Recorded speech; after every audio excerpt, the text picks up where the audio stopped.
Hello,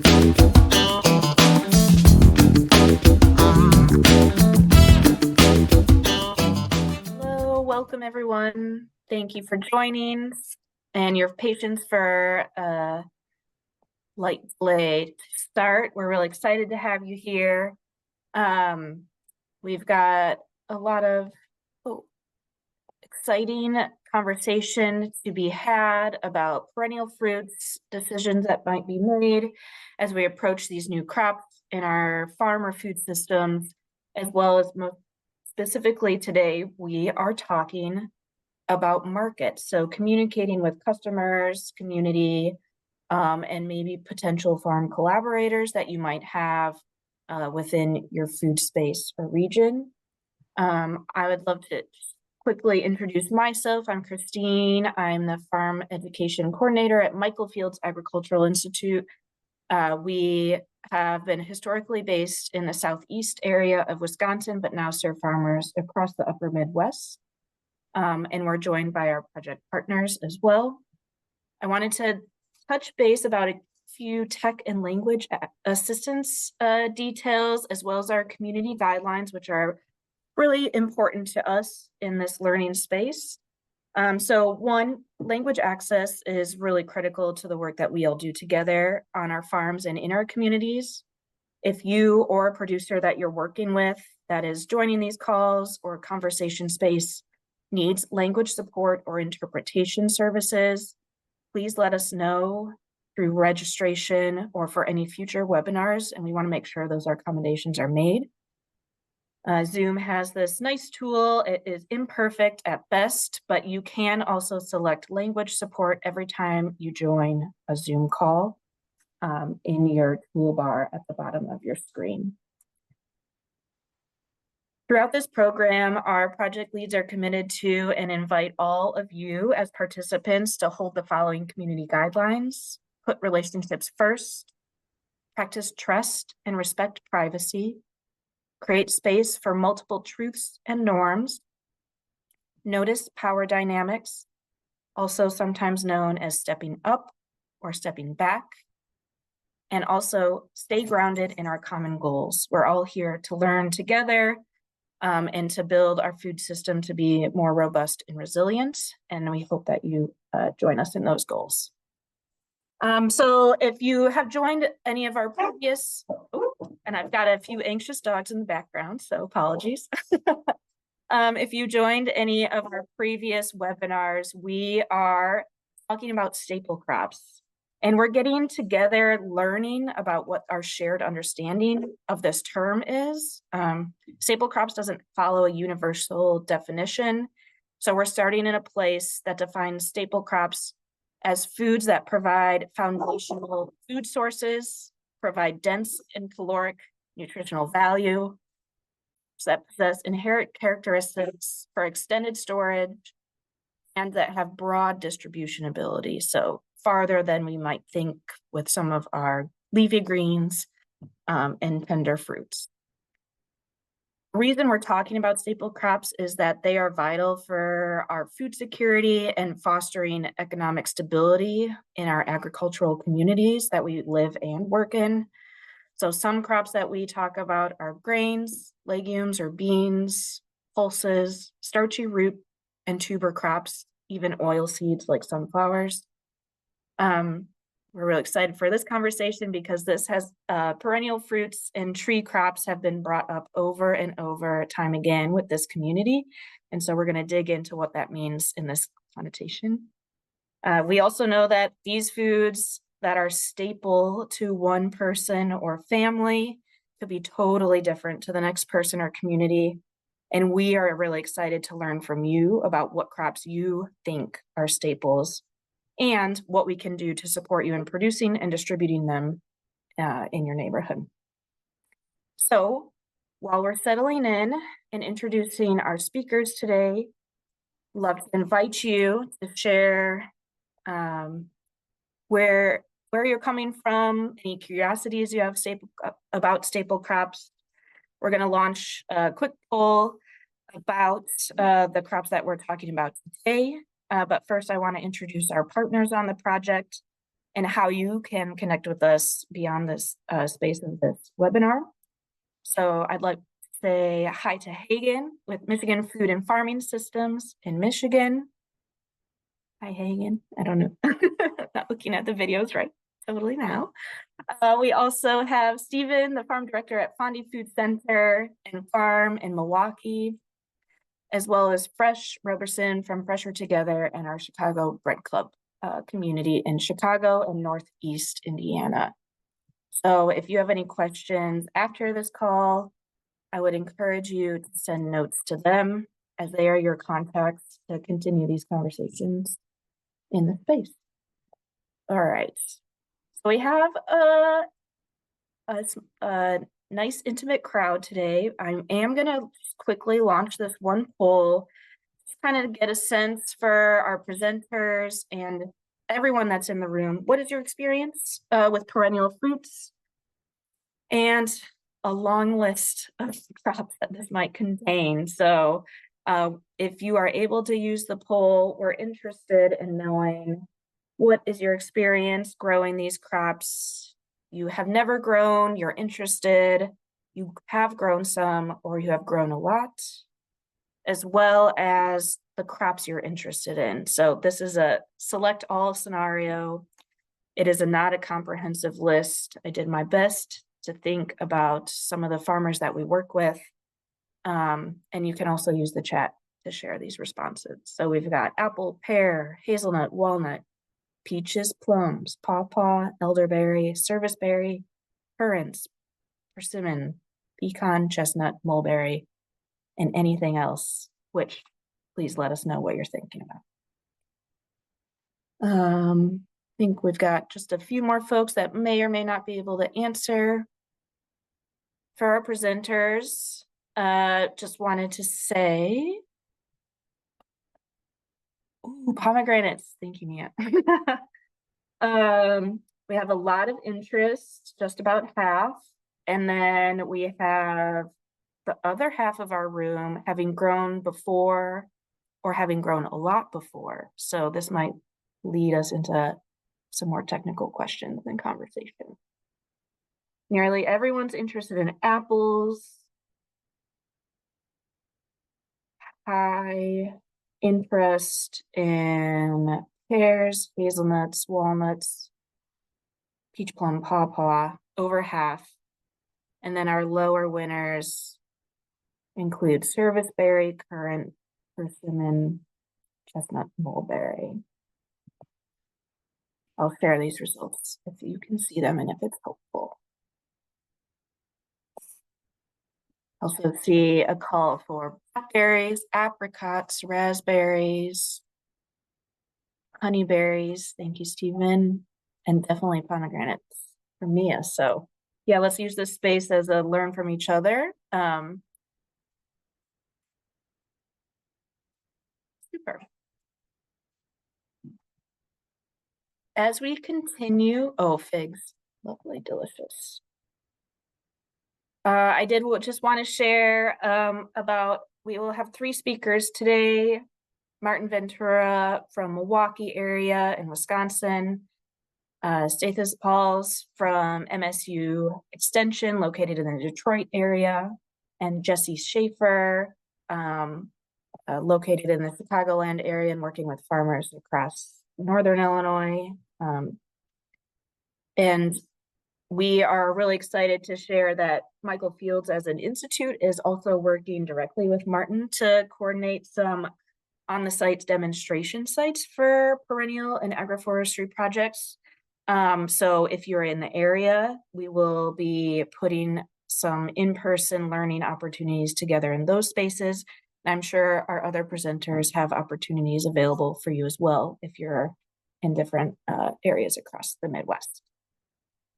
So with that being said, I'm going to pass the torch first to Stathis from Detroit to introduce themselves and share a little bit of brief background.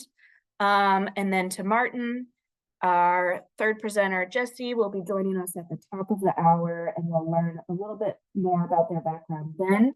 But we're going to engage today in a conversation-based kind of panel dialogue. So after our introductions, I really encourage you to use the chat, raise your hand, pop off, ask questions. We have some really big, broad bucket questions that we want to ask the folks in the room that have these experiences, but also we want to know what's important to you. So it'll be a guided conversation, and we encourage you to engage in any way that you feel comfortable with. All right, say this for you. Hey, everybody, hear me okay? Awesome. Well, good afternoon for those of you joining from Central Time. Good morning. My name is Stathis Pauls. As previously mentioned, I work for Michigan State University Extension, located in Detroit. I am the site manager for a program called the Detroit Partnership for Food, Learning, and Innovation. It's too many words, so we call it the DP Fly. It is a 3.3 acre urban agriculture research site in Northwest Detroit. We like to say that we are MSU's first, foremost, and only urban agriculture research station. And as far as we know, the only one that is land grant institution based. There are obviously lots of urban agriculture programs around the country, particularly associated with academia, but we need a superlative, so we're the only extension one. So thank you for putting that in the chat. So we aren't exclusively committed to cold hardy perennial fruits and nuts, but that is sort of our niche. So at the site, we currently grow 55 varieties of cold hardy perennial fruits and nuts. We like to think of ourselves as sort of a repository of possibilities for anybody that's in Zone 6B. So somebody can come and while we can't grow pomegranates outdoors in Michigan, not year round anyway, somebody can come and say, hey, we do have figs outdoors and indoors. So somebody can come and say, hey, I want to grow figs for market. Like, what's the feasibility of this? Or I want to grow figs for my neighborhood, or I just want to grow figs. And I can say, all right, well, here's what it looks like when we grow them in a hoop house. Here's what it looks like when we grow them outside. Here's your information, right? But we run the gambit from, again, what you would consider staple crops that you would see in the grocery store, that people are very familiar in their dietary zeitgeist: apples, pears, peaches, plums, cherries, all that good stuff, to a lot of other more peculiar things that, while we in this room might be, familiar with, the general population might not be with. Again, pawpaws, persimmons, butternut trees, lots of currants, Saskatoon berries, honeyberries, sea berries, a lot of berries, really. A lot of stuff that folks might not realize that they can plant, and it provides greater biodiversity. It provides greater intrigue, and it's just something out of the norm. So we're always looking to expand our capabilities and our options to show people all the options that they have, whether it's native, introduced. I on my list to add to the site is Szechuan peppercorns, which a lot of people don't realize are Zone 6 hardy. So we provide an option for people to come check out things. Our future plans are to sort of either add a building or add more programming around value added commodities. So actually taking the material that we're producing, and most of our trees are quite young. They've only been in the ground 3 or 4 years. So we're starting to get some crop, but we're really looking about 10 years in the future. But what does it look like when we can process these fruits and nuts into something that might be more shelf stable, and then provide added income for growers, for neighborhoods. Essentially culminating in our idea of, well, we want a DP fly trail mix option, and what that might look like one day.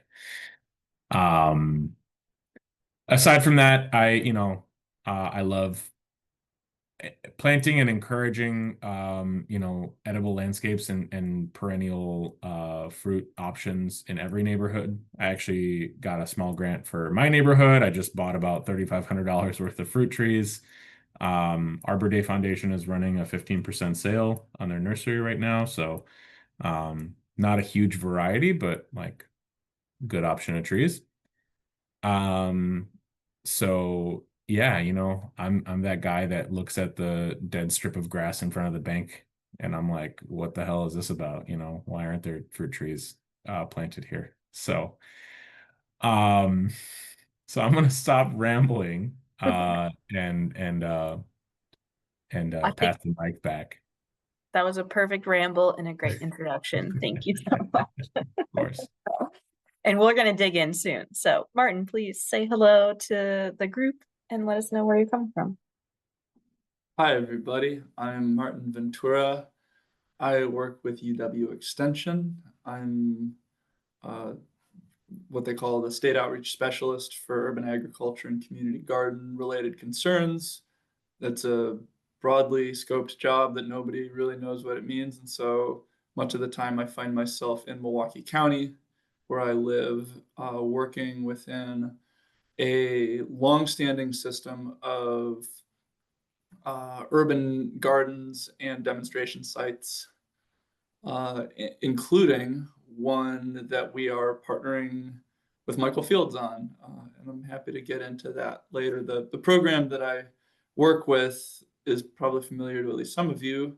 It's 52 years young this year, and we have 9 sites throughout the county where through the model of Milwaukee County being land rich but cash poor, they lend us some of their land, which we operate as community gardens and micro farm sites. So more recently, we've undertaken a project with Michael Fields to demonstrate.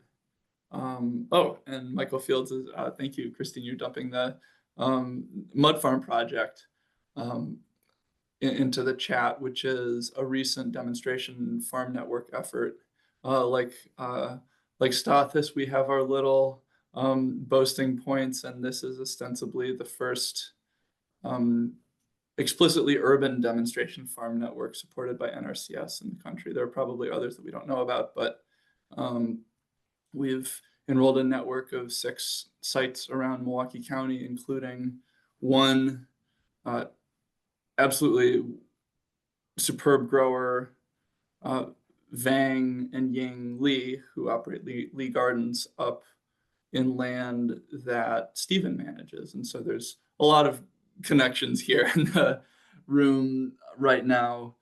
But returning to the Michael Fields of it all, last year we undertook a project to create 4 agroforestry demonstration sites at farms in southeastern Wisconsin in collaboration with Michael Fields. And those are aimed to showcase agroforestry practices of a bunch of different types and descriptions and use cases and scales and sizes.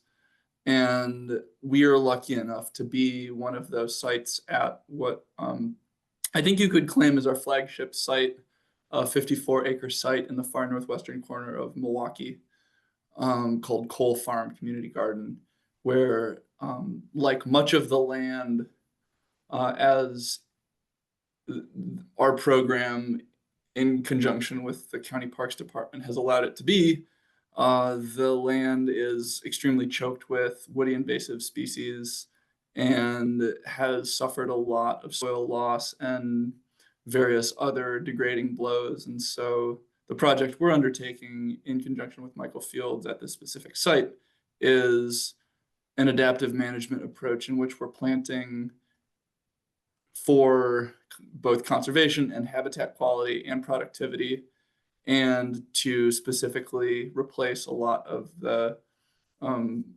buckthorn and dead ash trees and other less ecologically functional forest interstices between the arable areas of the farm. So there's a lot there, but I am thrilled to be part of this conversation. One of the things that I've learned and keep learning in conversations around agroforestry and perennial cropping is that there are so many nuances and schools of thought. Like any topic in agriculture, it's a continual uphill learning curve. There's no sign of this curve ever flattening. I'm just going to keep learning and taking on more information, and I appreciate spaces like this where I can learn, for example, that pomegranates can overwinter in zone 6 if you're doing it right. And just grateful to be in conversation with you all. Thanks, Martin. Yeah, and I think maybe a good starting place based on what you both talked about is kind of this transformation of landscape. So, there's a conservation-oriented route, in terms of productivity, of taking out invasives that are chokeholding resources, like buckthorn or things, and also reestablishing food production in spaces that kind of have been dormant in city culture or however. So I'm curious, maybe both Martin and Stathis, if you could kind of talk about like the roots of why these types of food production are important to both you and your organizations, before we dig into like some of the considerations farmers might make, the how. So yeah, I'll let anyone jump on that bite. Well, I'll jump on quickly to say something that something that Stathis said really resonated with me, which is that there is, to some degree, an instinct where I see land that's not achieving either function for feeding people or being managed in a way which is not as ecologically beneficial as it might be. And I sort of get an itch, and I think, where could we improve this as habitat for people and a productive space for local ecology? So that's an instinct that I have, and that may be intrinsic to me as a person and not a really systematic thought.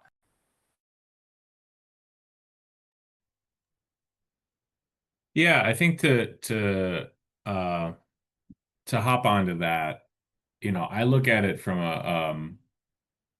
a systemic approach of like, okay, and I have I need to put on my like talk like a capitalist hat, right? It's like, okay, we need to make jobs and we need to like help our cities flourish and property value and all this stuff, right? And yet we continue to have these outdated zoning codes and outdated requirements of minimums and like planting requirements that you need these arid grass strips, right?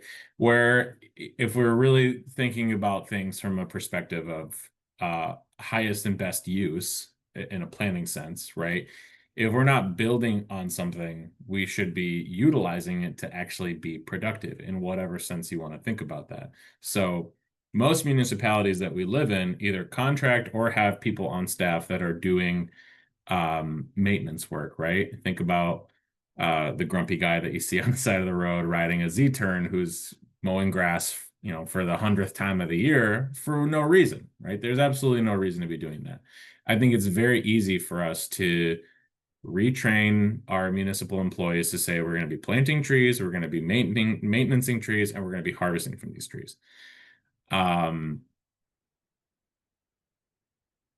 Real tangent on that. But I think looking back on what growers can do, I think there are lots of places and soils that are not as accommodating, or these sort of like nooks and crannies on your farm that are not as accommodating to annual row agriculture, right?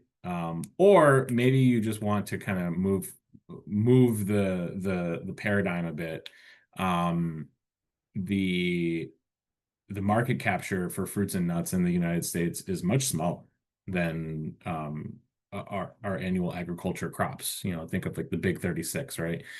So yes, it's a bit of a upfront investment, but you know, you're receiving back just multitudes of production and monetary benefit when you transition to some of these perennial agriculture spaces. And again, this is simply from an economic perspective, from a biodiversity perspective, from a soil health perspective. There are countless benefits, you know, we don't need to like that, but you know, and from a work time investment perspective, like, you know, yes, it's more of a year-round relationship that you have with perennial agriculture, but generally speaking, I think it's less intensive when we're talking hand scale, small urban scale. You know, you don't have to go through and weed a row every week. You know, a tree, it's like, yeah, you might want to weed around the drip line and your mulch basin, and you need to prune every year, and you need to, if you want to be doing things the right way, you got to be following your holistic spray regimen. But generally speaking, it's less intensive and it's a different frame of understanding, right? And I think those two can coexist really well. And again, at the end of the day, it's going to benefit you as a grower when you can go to market and you're like, all right, I have my spring greens, I have my summer hot crops, and oh look, we have apples and pears in September, and it's fantastic. You can rely on me as a local farmer for a majority of the year, right? Um, and yeah, obviously you don't have to plant every year. Thank you, Stephen. You plant once, and you know, if you're doing a lot of stone fruits, maybe you have to plant again in 10, 15 years, but you know, I'll take that, you know. I've planted enough trees in my life where it's not a burden anymore to think about it. So, um, and yeah, again, the ecological value around it, not only for our soil and our wildlife, but even the human interaction, right? We have different interactions with trees than we do with annual agriculture. There's a lot of psychological research that goes into that, but you know, everybody has a story about a tree. I mean, there's a whole book written about the giving tree, right? Like there's not a book written about the giving tomato that I'm aware of.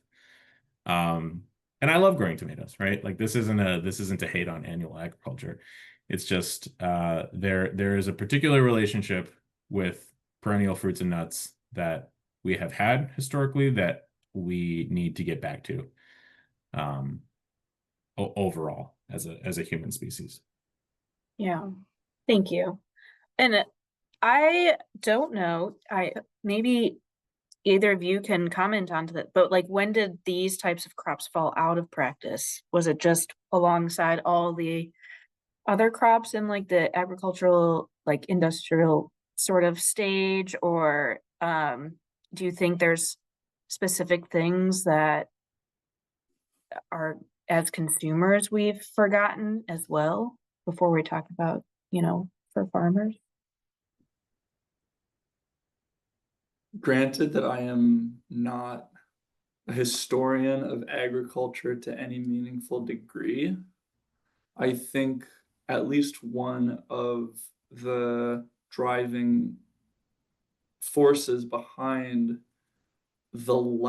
I can think of two right off the bat. As far as why you don't see these crops in urban farms and community garden spaces consistently, land tenure is a huge question in almost all of these projects. We're really fortunate to have very stable land tenure in some of the spaces that I manage and that Stephen manages here in Milwaukee County. But that's relatively unusual.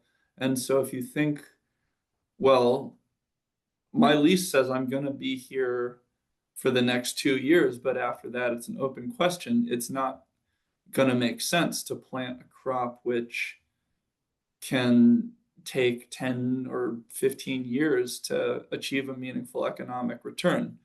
And the other thing which I would say is that in the cases of many specialty perennial crops, there's a processing step.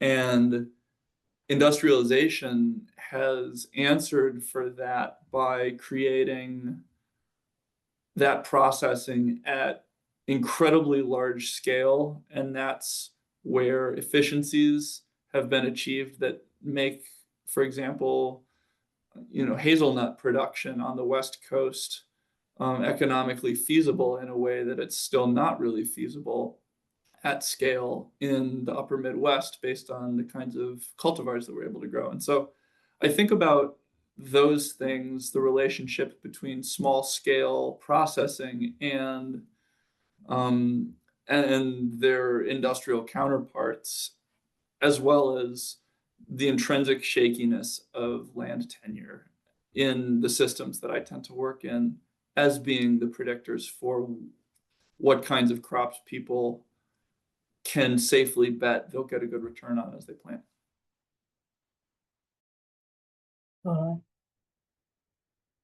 Yeah, I think I very much agree with that. I'm always reminded how different Detroit is when I visit other places. I was just in Seattle this summer, and the amount of work that goes into finding land for agricultural production in the city is, astonishing, really. Whereas here in Detroit, it's like I have 5 lots at my house, and it's like whatever. So Detroit is so interesting, where we sort of have the opposite issues of most places, where it's like we have so much land.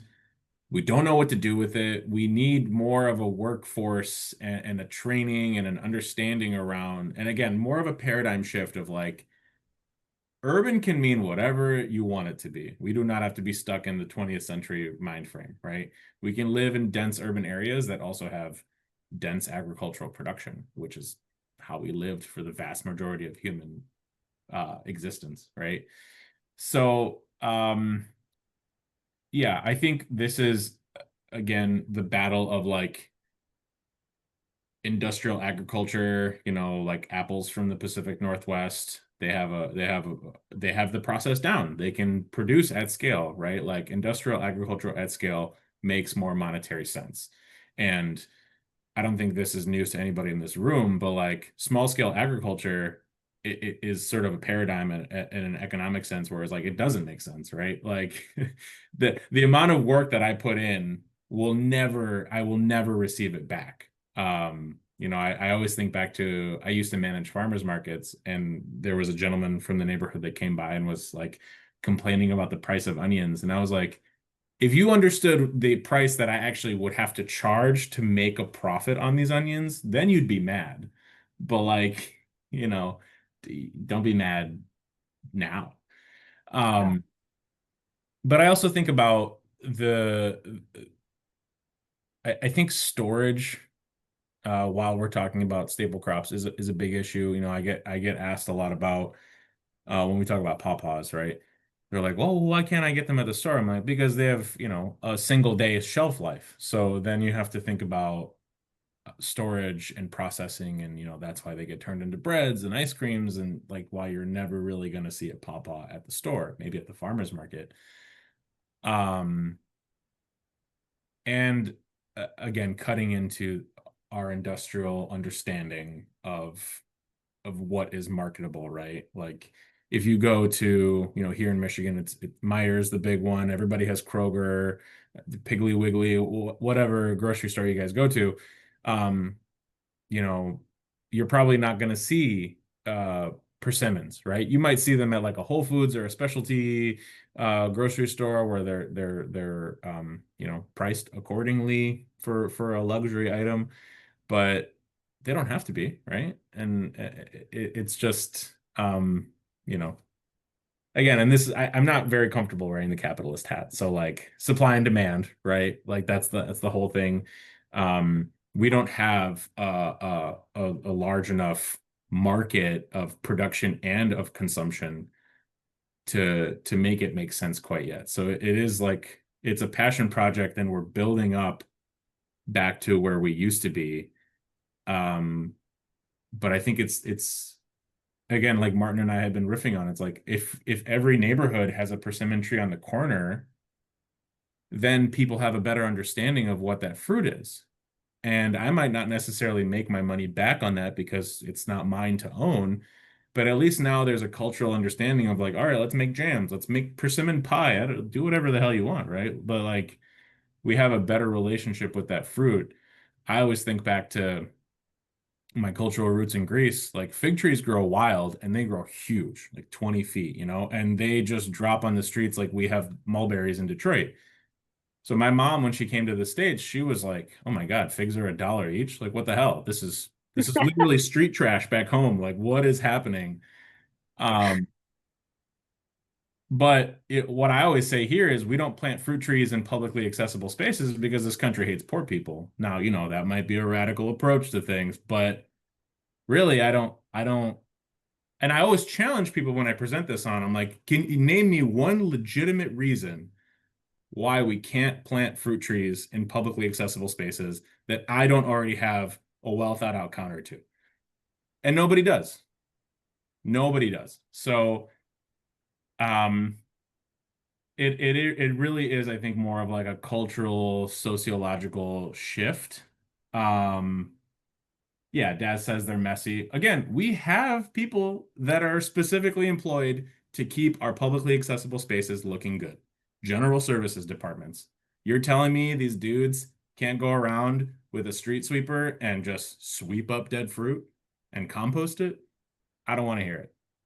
So, Ooh, I'm so excited. If anyone uses social media for celebrities, I feel like you three are my top three celebrities right now. I hope that our crowd is ready to engage with this group because it is so good and fun. I would love to introduce Jesse. Thank you so much for being here. I briefly introduced you, Jesse, just stating your location, where you're coming from. And we kind of just dug in a little bit about why perennial food or fruit production is important to you, like the why before the how, and or why it's fallen out of fashion. So you could heard some remnants of that conversation. But if you could give a brief introduction and maybe answer one of those two prompts, then I have kind of three questions for the group that get into investing in these types of crops, our limiting factors and how we balance them, and then also what it takes to communicate to buyers or markets. So just keeping that ahead of you as you answer, we'll dig in after that. And hello. Cool. Sweet. Hi everyone. Apologies for being late. Yeah, like I said, my name's Jesse. I use he, him pronouns. Coming from University of Illinois Extension. Yeah, so I've been farming for the last 15 years. But really it was about we're in 2025. So about 10 years ago, I really got introduced to orchard management. And I got into agriculture mostly because I was involved deeply in food justice organizing, and then that led into the agricultural practice itself. And when I got trained at UC Santa Cruz, I remember being so invested in annual vegetables that I remember getting taught how to prune fruit trees and thinking, but why? What is this? I'm gonna have to wait a bunch of years and then I'm gonna get fruit. And it's just like all of it didn't really make that much sense. And then I promptly moved down to Birmingham, Alabama, where I ended up overseeing about an acre and a half of diversified orchards. So we had Asian pears, apples, a whole host of peaches and stone fruit, a pretty massive fig orchard, and then pomegranates as well. And then we also did a lot of Asian persimmons too. And so very quickly went from being like, oh, I'm an annual vegetable person to, oh, I have to figure out this perennial deal. And then On top of that, I was overseeing 7 teaching farms across public schools in the city, and each of them had their own micro orchards. And so not only was I pruning fruit trees and managing orchards organically, I was also then training other adults to manage those spaces as well. And so it gave me a broad array of access to fruit production and understanding what fruits needed a ton of care and a ton of spray and what fruits were really like more feasible. And in answering this question of like, why go deeper into this, I think it was also an understanding of my own body. I think that a lot of times the access point for agriculture is veggies because it requires sometimes the least amount of capital and the least amount of previous knowledge in some ways, and technical knowledge. That's not a critique of that field, but I think that it's a lot of people's access points. And and it also to me feels like a backbreaking labor game. It's something that I don't think is very sustainable on people's bodies if you're really seriously thinking about it. And I found that trees and perennials were the opposite, and that it was on a life cycle that was actually built for humans. And that's something that I could see myself doing long term, because when I got into agriculture, while I happened to be young, I also was planning to do this for the next 30, 40, 50 years. And I was very curious about how I could sustain this. And I found that trees were the opposite of managing vegetables in terms of how I took care of my body, how I understood seasons, and how I understood managing a crop while also managing my own body. And so all of those things together kind of have led me to being obsessed with perennial fruit and being obsessed with ones that are lower management and lower spray, reducing the poison in the food system. So that's a intro. I'll start there. Appreciate that. Thank you so much, Jesse. I think you're hopping right in at the right time, because the reason that we're all gathering together is considering these investments. What does it take in advance of like you're addressing what your farm has to offer, what maybe gaps it doesn't have to offer, and what your community is missing. So this is my question for the 3 of you. When you're considering investment into perennial fruits, trees, or nuts, how are you making those decisions in sense as, like, an example, aligning capital, labor, and production income? So this is definitely rooted in a capitalist mind frame, but not necessarily, because you're talking about like mind body work. The long game of farming is really, really hard. I am reaching that pinnacle in my agricultural career for sure. So to use an example from a conversation that Martin and I had recently is like the biology of the plant. Like, how do you think about the plant itself as a participatory player in your farm or your food system? So like the longevity of the crop, how much space does it occupy? How does that balance some of those other things that are playing a part of the role in my, let's say, farm business, community, food aggregator, whatever shape your role plays in the food production system in your community, thinking about those questions. And let me know if you need me to rephrase that question. How are you aligning capital, labor, and production income when you think about these crops?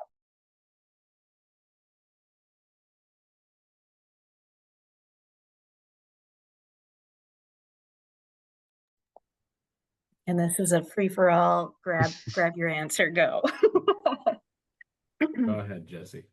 Okay, I'll keep it short. I would say that I, as somebody who does not have much capital, as somebody who's been farming for 15 years, it's not the quick way to wealth. And so something that also drew me to fruit trees is other than the land, which I'm not trying to minimize that because that's huge, a lot of the elements of it can be extremely cheap or free. And so for me, especially moving back to Chicago in the last 5 years, I've tried to purchase as little materials as possible to have maximum impact. So what does that look like for me?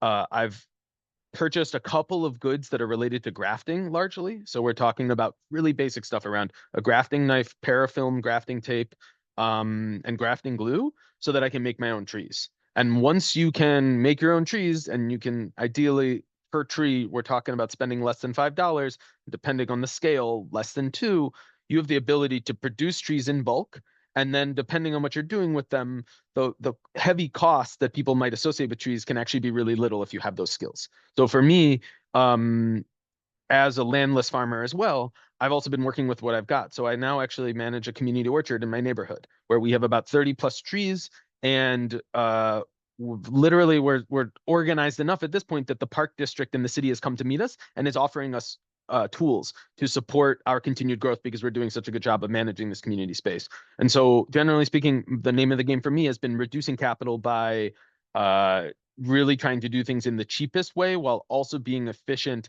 and getting good results. So that means that I go to a lot of events where I'm getting free scion wood. That's like the fruiting wood. That's the wood that allows produce fruit.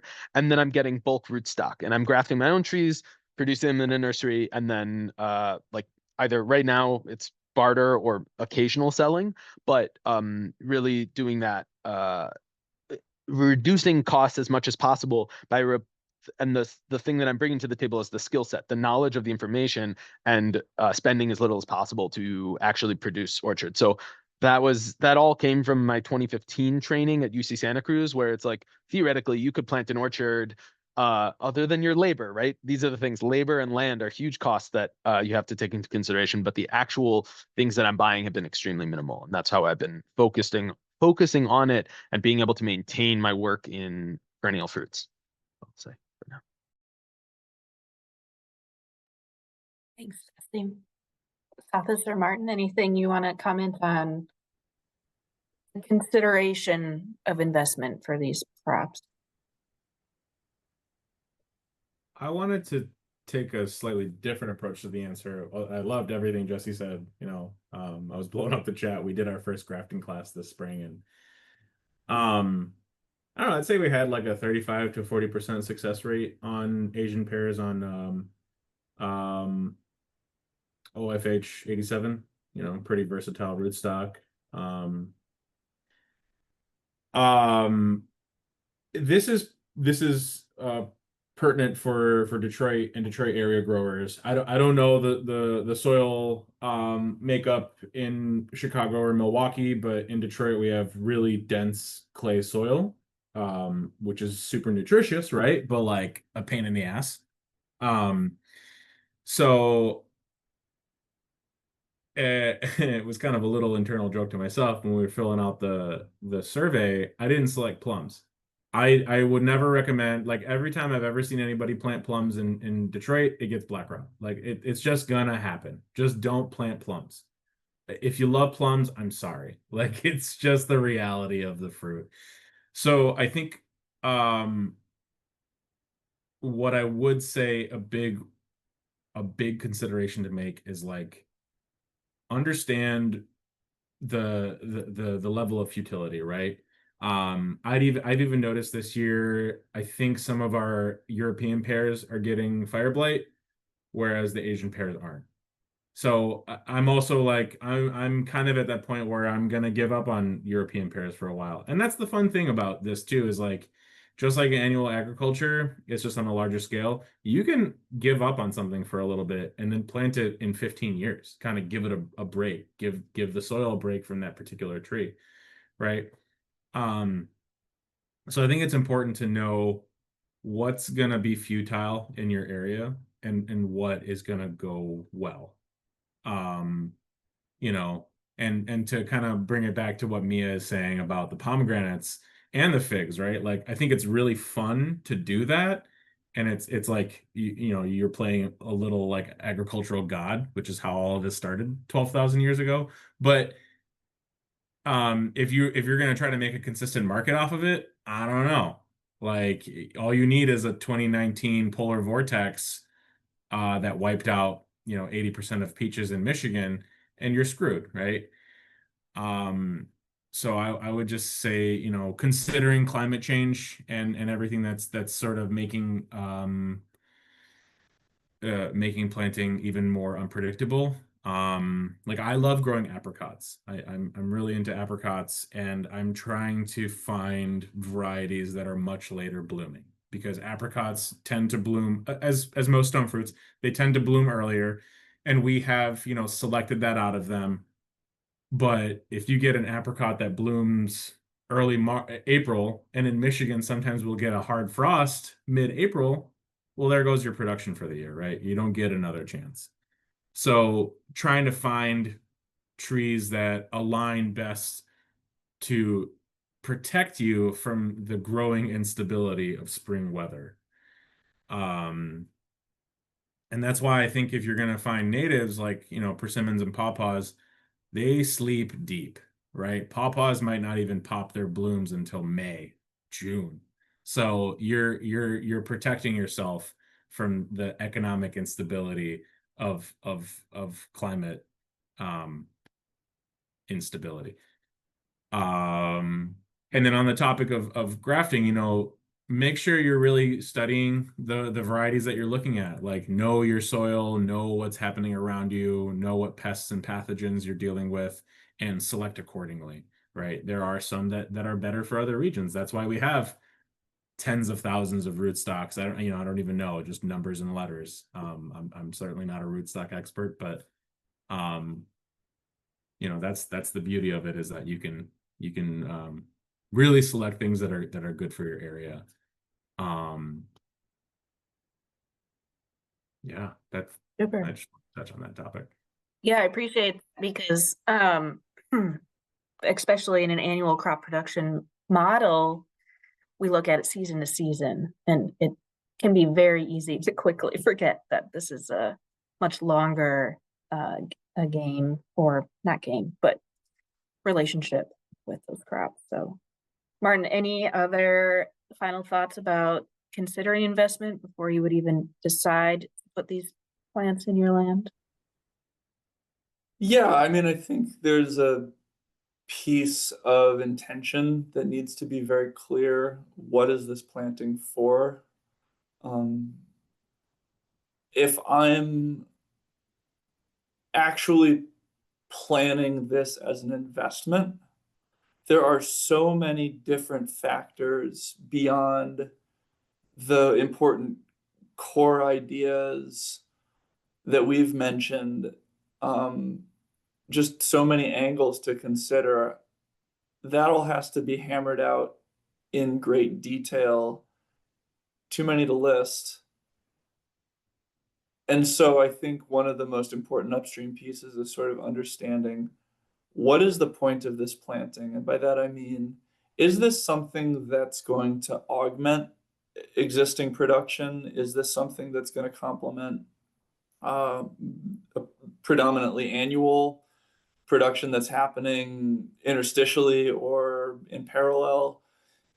Is this something that represents a more systemic pivot for the operation? And are you presuming that at some point you'll see a major return on that investment? If in the latter case, then there has to be some really hard math and some penciling out of expected returns and time to return and a specific yield curve for the lifespan of that crop, and a lot of hard agronomics that can go into that. And I don't think it's super useful to do much hand waving on that, but to say that if that's not the goal, there's really a lot of benefit in planting things that are appealing to you, that you have economic cushion to absorb, that represent experiments that don't cost you land which you could otherwise not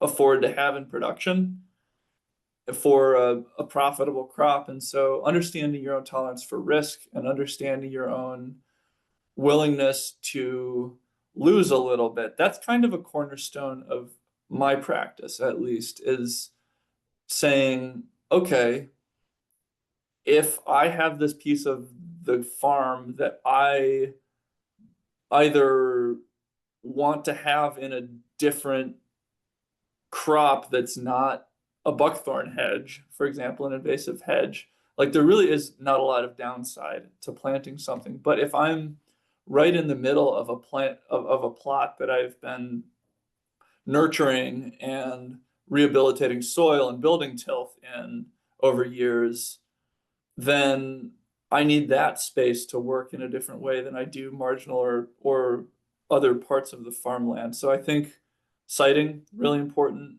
and attention, really important. Is this something I need a return on? Is this something I'm willing to tolerate a modest loss or an extreme loss on?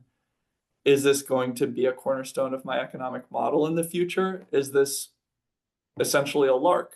All of it's fine. I mean, that's one of the pieces that I try to emphasize in conversations with growers when we're in relationship. It's fine to do something weird. It may not work, but planting experimentally is really an important part of how we learn to be better growers. And giving people permission to do that while understanding ways to insulate yourself from risk, I think is the goal. So I don't think you're gonna learn very much if you follow really close prescriptive guidance all the time. Awesome. Yeah, so in addition to us educating our consumers, we're also educating ourselves and learning about our land and the things that we need. Which brings me to my next question, which I would love, I don't know, can we do this? Keep it concise, because I really want to get to the bulk of this conversation, which is about communicating these types of food crops to our community. And so, Martin, you totally bridged this perfectly, but like when we think about whether it's urban or rural production of these types of crops and the limiting factors, whether it's land, labor, or other economic income, like what tools do you have in front of you to balance that while you wait for food production?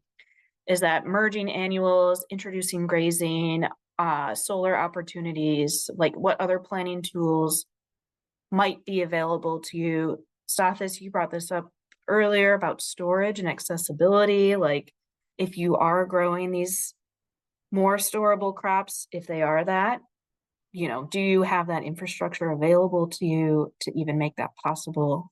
So thinking about some limiting factors that might crop up for you and how can you balance that in the interim of planting to sellable crops? I'll just hop in and say like my main strategy there, and what I've experienced myself is that most of the time, and again, if I'm making assumptions or somebody wants to share their thoughts about this, I'd love to hear it. But like usually it's about there's an annual veggie operation and they want to incorporate perennials. That's been a lot of the experience. Sometimes it's like land management, they want to incorporate perennials, but it's usually incorporating perennials into a system that's trying to make income elsewhere. And then they're thinking in the future, I'll be bringing in income this way. And so usually in my experience, how we've done it is putting trees on the edges of fields and expending as little as possible to put them in. It's not saying you're buying junk trees or something like that, but you're investing as little as possible while doing a bare minimum. I'm not saying to not treat them right, because it's really critical that when you're putting them in the ground, that you're being really thoughtful about the soil they're going into, those sorts of things. But putting those in, doing low investments, both of time and labor, and then still focusing on your annuals. But a lot of these farms that are now 10, 15 years in, those trees, they got a little bit of management each winter, right? Strategic pruning and those sorts of basic care around mulching and composting and things like that. But they were doing low maintenance initially. And then as the farm progressed, those came into their fruiting years. And then you were drawing in income while not having invested as much income into them. And those trees ideally are doing multiple things for you. So potentially, somebody mentioned agroforestry in the chat. Like there's a sub ecosystem happening under those trees. They're potentially, in this case that I most recently managed, there was a lot of Asian pears, and they are vigorous and big. And they ended up creating kind of their own miniature windbreak within the farm. And so there are all these things where you're focusing on small investments right now, understanding that you're not getting any income from them, and then in the long term you're going to get those yields. And so that's sort of how I've approached it. And then in young orchards, I was also doing alley cropping. So I was usually doing a high value crop between my fruit trees. In my experience, it was cut flowers. And so you could get a high yield on your cut flowers, good price point, and still make use of that land while also making sure that your trees are being cared for and you're managing the weeds and growth around the base. That's where I'll start. Love that. Oh man, as a flower farmer, you just sparked a lot. Officer Martin, any comments about balancing in the maturity years of these crops? I just want to co-sign what Jesse said about there being a lot of benefits that are not related to production or to marketable crops in having these large statured plants present around a farm. You know, being careful about where trees are casting shadows is sort of foundational to how we need to think about our siting for tree crops in general and as they coexist with annual production or other systems. But that shade is also a magnificent benefit at its best.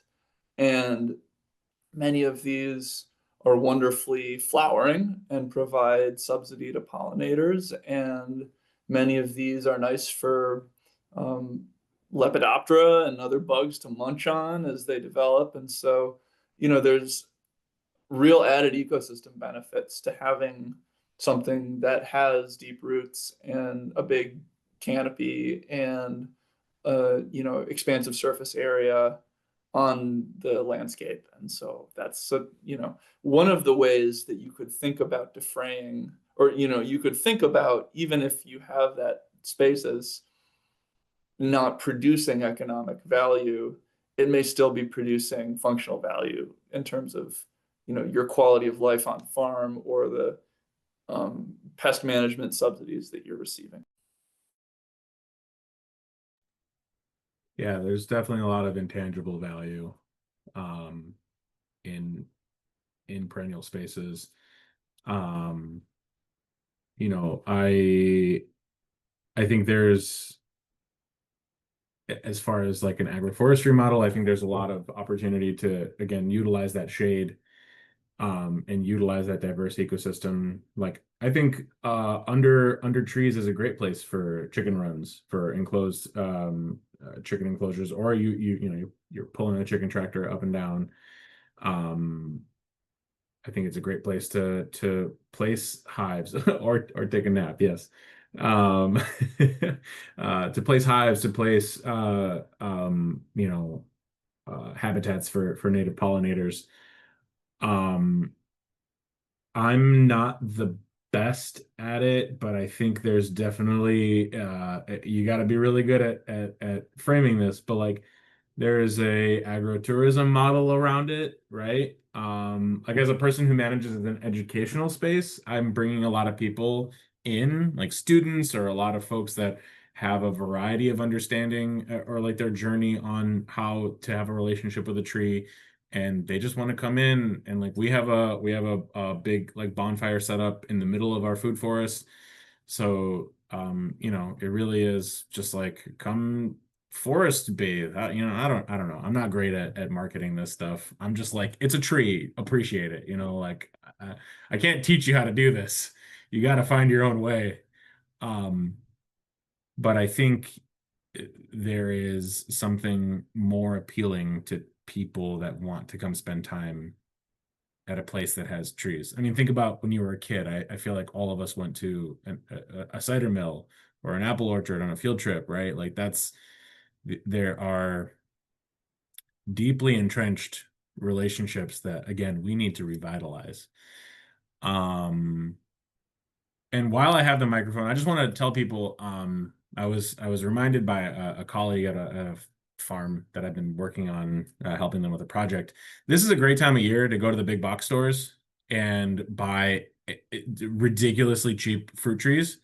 You know, I don't know what the rootstock is. I don't know what the scion is. I bought something yesterday that was like something river apple tree. I don't know. I don't care. It was $20 for an apple tree, right? And if you can really schmooze it up, I know some people that got like 3 for $20. They want to get rid of their stock, right? Like they are transitioning to Halloween and like Christmas time. I bought a $20 apple tree from Home Depot. I'm gonna just drive around and hit up like Lowe's, Home Depot, Menards, whatever big box stores you have. It's a great way, like Jesse was saying, to save money on that initial investment, right? Like these are $80 to $120 investments if you're buying really from any nursery at that size. So for $20, if you lose it, oh well, you know, you invested a lunch into a fruit tree. So get out there and look around. Yeah, and not to get too technical, but I would imagine that those big box stores probably have sturdy rootstock underneath them. And then you can maybe do a little bit of playing around with your varieties as those trees mature. I don't know. Jesse, correct me if I'm wrong. But I don't think Menards would sell you a bad rootstock. Maybe. I I don't know. I will check the rootstock on the tree that Yeah. I bought, and Okay. I'll let Yeah. everybody know if Yeah. if it's listed. I don't know. Yeah. Yeah. I don't know. I don't want to get down a rabbit hole here. I think the biggest thing is like I'm dealing currently with a community orchard that's just filled with gala apples. And they're not the worst things on the planet. They taste like apples. They really taste like what I think somebody who's never tasted an apple wants an apple to taste like. But it's depending on your ability to do top work, you could be committed to a red delicious for the next 30 years of your life. So I think that's the biggest thing. I wouldn't disagree with anybody on this call. I just think it's like you might be living with this fruit for a long time. So that's the only thing. Again, we don't want to like be so worried about always the saying it's like the best time to plant a fruit tree is like today or 20 years ago. So it's like, yeah, get the fruit tree in the ground. Don't get me wrong, but yeah, just food for thought. No pun intended. I have, I mean, I resonate entirely with all of that. And I think there's something kind of useful about adopting, we plant each tree with intention and give it a nice little kiss and wish it on its way.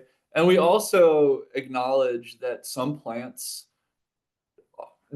have failed to thrive or achieve our initial intentions because we have not done the right research, or there are genetic flukes, or the microclimate is not right, or whatever. And this is hard for me personally. I like want every plant to thrive and be part of some grand vision, which is just this elaborate evolving chaos sphere that exists around me that somehow works, and it doesn't all work. There are times when I need to look at a planting and say, that's not right.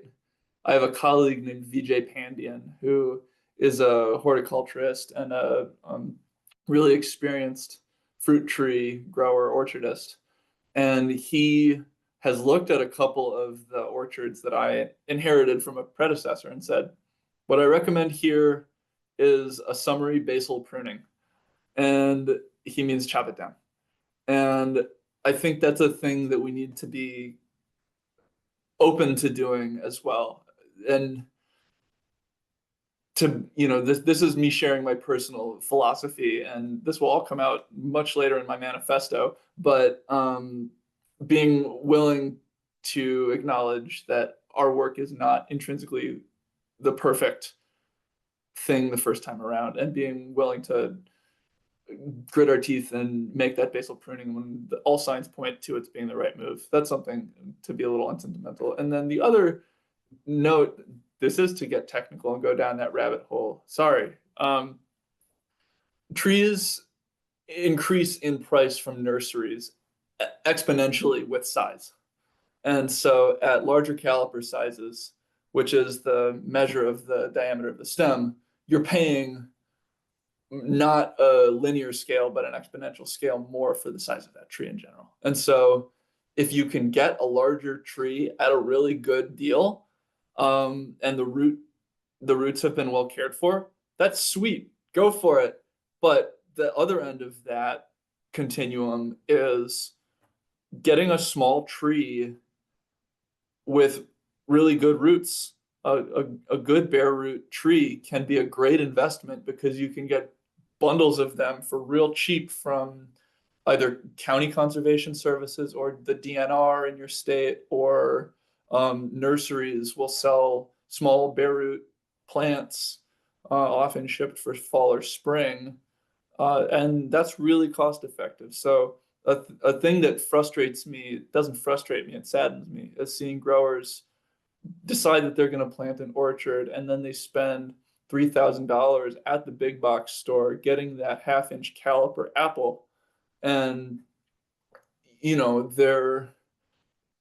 they may have the means for it or they may not, but it's not the requirement that you plant that big tree. And, you know, if you have the time buffer for that little apple to become a big apple, that's not going to take long. It's going to take a couple of years for you to make up that size difference. And, you know, your plant is probably going to have a more robust root system if you plant it smaller. And yeah, Jesse's saying that maintenance is really important, which is another absolute screed that I'd love to go off on a tangent about. So yeah, size really matters in terms of economics when you're. All right. I have a handful of thoughts as we're getting closer to the top of the hour, and I want to be respectful of everybody's time. We're all busy. So one, sounds like we need some follow-up conversations. So please, friends, express those thoughts in the chat or email me if there's something specific that's coming up for you that maybe we're probably not going to get to today. Two, I'm going to be a little bit controlling in this next session because this was the heart of our conversation. And this is really what's important for us is, I think, both as producers, but also as members of our community, is like, how do we engage with each other? And so I'm going to ask the question and I'm going to send the order along in what I hope will be a fruitful flow. So we're thinking about putting these crops in our farm systems or garden systems or yards or wherever. What is the consideration that we have to make with buyers and our community to ensure that there's a lifespan beyond just the plant of the tree in the ecosystem or the conservation efforts, pollinator benefits, you know, those other incremental things that we often don't consider in a farm plan. And Martin, I'd love for you to tell the story about the cultural impacts of learning from the community in Philadelphia, I think, about ginkgo and jujube. And then I want to pass it to Jesse to talk about their engagement with local communities in apple variety selection. Like, what does it mean to taste an apple? You said this already. And then Stathis, if you could close us with like why these foods have impact in our local food systems. So kind of really direct questioning because I want to make sure we have space in the last 10 minutes. So Martin, you're up. Ginkgo and Sure. jujube. Thank you. Yeah, well, I'm being asked to regurgitate an anecdote which I shared with Christine over the phone last week. And, you know, a funky piece of my history is that I used to be a gravedigger and eventually manage a cemetery in Philadelphia, or in fact, just outside of Philadelphia, in a near west side suburb called Upper Darby. So this is a community which is densely multicultural. It's at the end of the subway line through West Philly, and it's a place where tons and tons of different communities have sort of established themselves. Korean people, Bangladeshi people, Chinese people, folks from other parts of Southeast Asia. And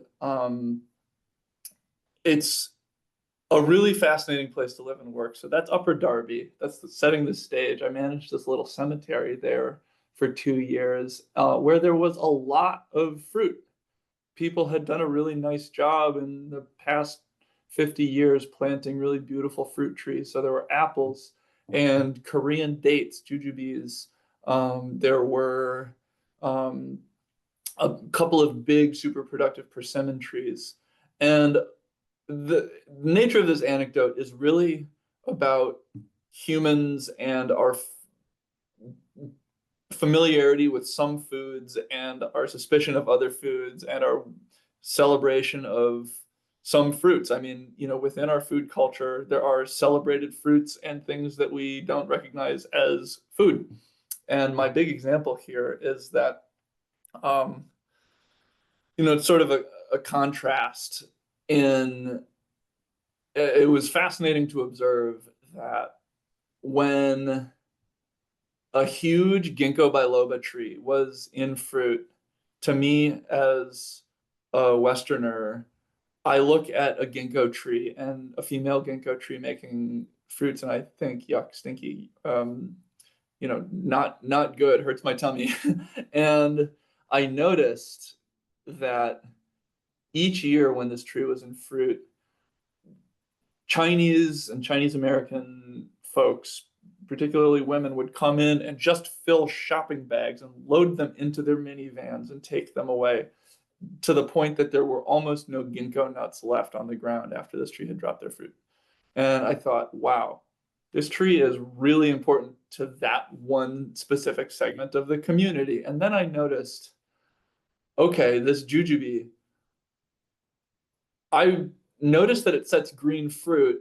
I never have once harvested a mature brownish fruit off of this tree. Why is that? And so that was the first couple of years I was there. And in the third season I was there, I looked and I realized I was seeing pretty much only Cambodian and Bangladeshi folks right up on that tree. As soon as those fruits were vaguely credible for harvest, they would strip it bare, because that is a celebrated fruit in those cultures. And I found, and they would leave the apples alone, they would leave the persimmons alone. They had their thing, they knew the tree, and they went for it.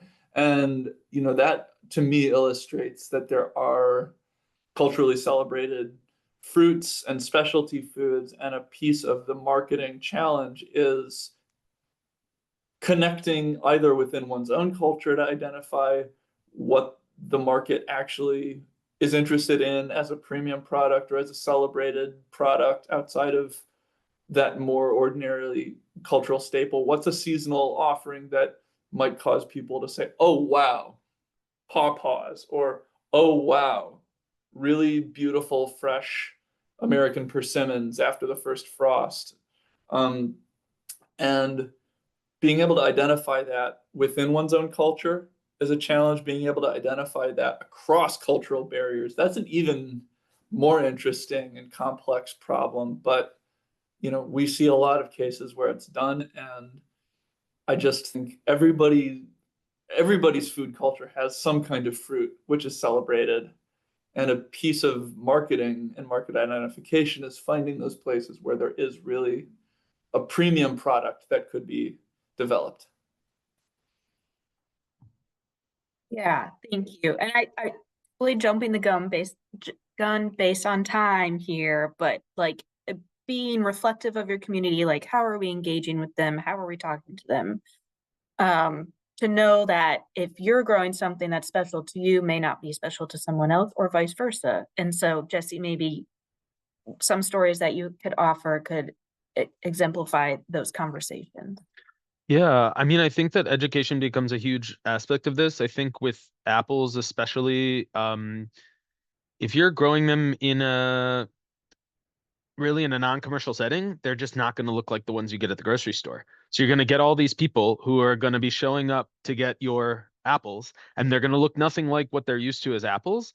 And they may look like bad, quote unquote, compared to the ones that are fancy at the grocery store, but they're just as delicious, and oftentimes they might be better as well. And so I think a huge amount, I was just in Madison touring this orchard. It's been in the family for like 50 years, and they grow 90 varieties of apples. And a huge part of her job is educating the public about how these ugly apples are perfectly good to eat. And she talks about how heartbreaking it is to watch somebody pick a perfectly good apple off their tree. They do a U-pick. and then they look at it and it's like ugly to them and they drop it on the ground and there's nothing she can do about it. And that's now just like a perfectly good apple that's been wasted because of cultural understandings of what an apple should look like. So I think especially with this field of small growers, we're entering into a world that whose fruit looks different than what fruits actually look like in real life. So I think that's a huge responsibility of the grower now, apples or otherwise. And so I would just start there. Okay, I'm gonna pass to Stathis to maybe share some of your experiences of communicating with your the folks that you sell this food to and like what it means for your food system. But I do want to just remind the room that please jump in with questions for our beautiful, amazing presenters. Thank you. I just want to acknowledge what Martin and Jesse both said. Martin, I spent a decent amount of time in Philadelphia. I have some friends and family there. Philadelphia Orchard Project does amazing work.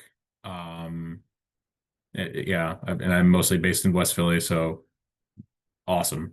And Jesse, yeah, we help manage partially a 700 apple tree orchard in Detroit. We prune in the winter, and then in the fall we go and do a harvest where we harvest stuff for them to distribute at their fall harvest fest. And I just take all the seconds and the ones that have like wormholes or like just look kind of funky. I take them home and I make applesauce, right? And that's like my Christmas present to people. So I think this comes back to the question or the understanding of like value added products, right? And like we're hiding from the consumer the ugly truths of agriculture, right? So there is the educational component, but then there's also like what can growers do for themselves to get that buck in the meantime. And yeah, I think both of y'all brought these amazing stories to the table, and I think that's what I want to focus on. Is again, I've been harping on it this whole call, is like we just need better individual relationships to our produce overall, right? When you were talking, Martin, I was thinking about Nowruz, the Persian New Year. They eat green almonds, like underripe almonds. Every culture has a particular fruit that they have a relationship with because that's how we came up, right? And um in Detroit, I hear all the time from the OGs, the old heads in the city about, they grew up, every house had fruit trees in the backyard, and you could just run through the neighborhood and pick trees, right? A place I rented for a long time. There was an older gentleman that pulled up in his like old school Cadillac, pulled some 5-gallon buckets out of the back of the car, and he's like, "You Paul?" And I'm like, "No, but what's up, man?" He's like, "That pear tree still in the backyard?" I was like, "Go right ahead, because I can't eat all the pears. It's a giant pear tree." Um, I think again, we need to have these cultivated relationships. One way that we're trying to do it, this year we launched a program called Urban Fruit Brigade, where essentially we're taking folks of any variety of understanding of fruit and going on a year-long journey with them. So in the winter, we're doing pruning, and we're doing sort of an understanding of like, this is what happens in dormancy. In April, we planted fruit trees. May, we did a grafting class.